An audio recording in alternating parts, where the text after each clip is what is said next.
when I prepared for this thing, I first regretted agreeing to do it because I don't like to, I don't like to speak publicly. But and then I realized it's a really good exercise for me to figure out what am I doing and how would I explain it to other people. And I also realized how integrated my teaching is with my research, and I feel really lucky. Not just to have this job, we have these amazing jobs, but to be able to be testing things in a classroom and then recirculating that into my work and vice versa. So I'm going to start in the classroom and then move into a few projects I'm working on.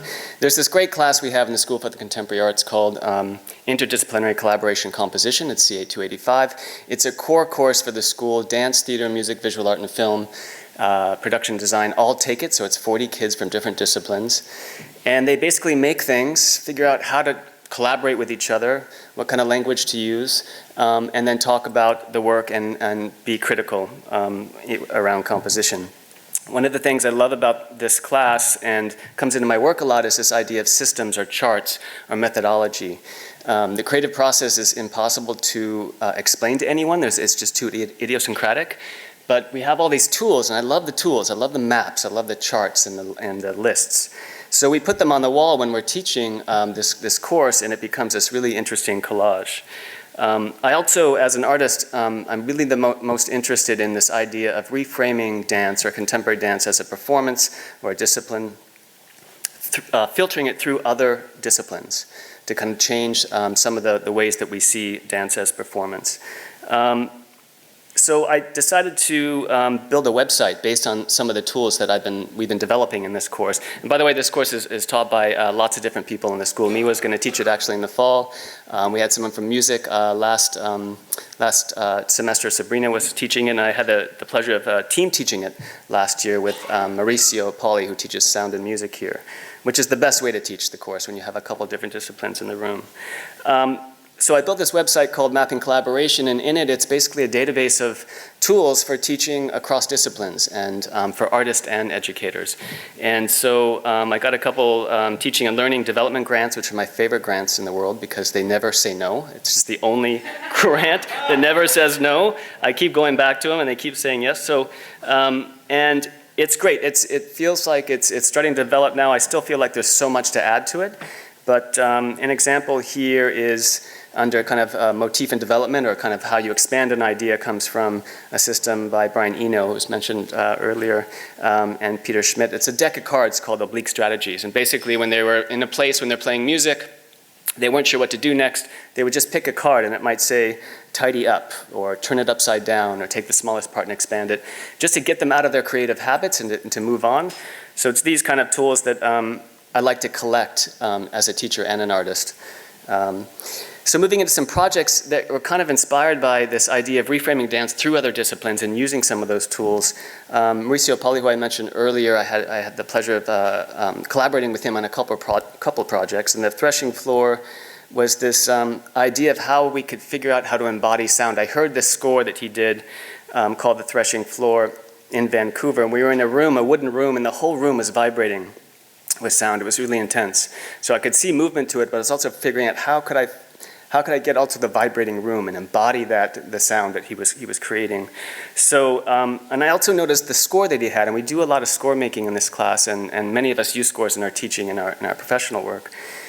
It doesn't look like a typical musical score, as you can tell. So in it, there's sometimes he puts these different shapes in it, and the text you can't see, but there's some really great direction for some of his musicians. Like a sax player, he had back of the throat, thinnest air possible, tongue tightened, and kind of these physical directives for the musicians and how they're treating the instruments to create a certain kind of sound.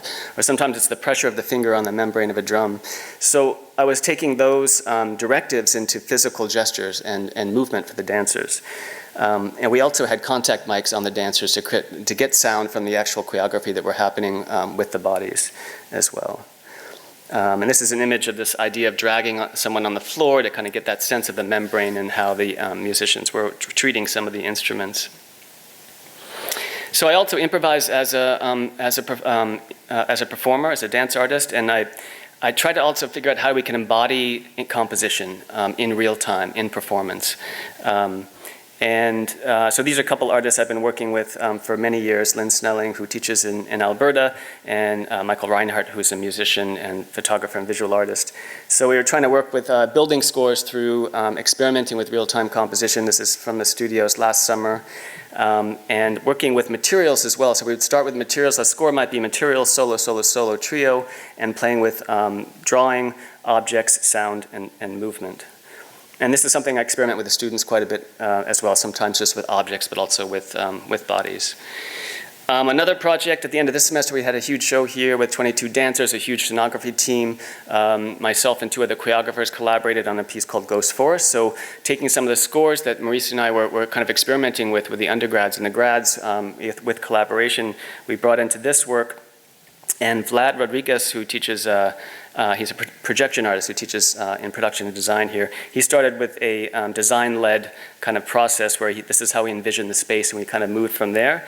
But the ideas had to do with some of the research that many of us are working on or thinking about in different ways around urban architecture and the body and geography, and some ideas from the Situationist International and the Derive. And we put all of those ideas into this score. So this is the score for an hour-long piece.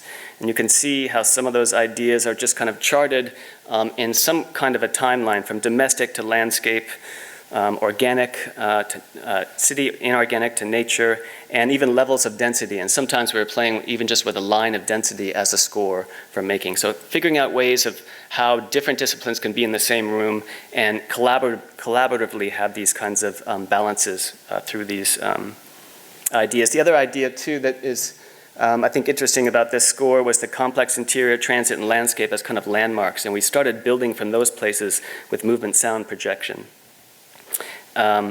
This is another chart, love charts. Bodies, sound, images, and lighting, and just how they were tracking during the process. So this score basically allowed up to like 75 to 80 people to work on a one evening piece, go away and work on it and come back, and it kind of worked. Doesn't always work, but this one we felt like worked. These are images from the studio and building. We also had a film student working on animation, and these are some images from the show where you can see projection on two different levels. And the other idea was about this particular building and where it is geographically. And we got some ideas from an elder who was at a reorientation at our school a year ago, talking about different indigenous groups that lived along this coast, and actually the water line was right where this building was. So at a certain point, water kind of came into the projection as well.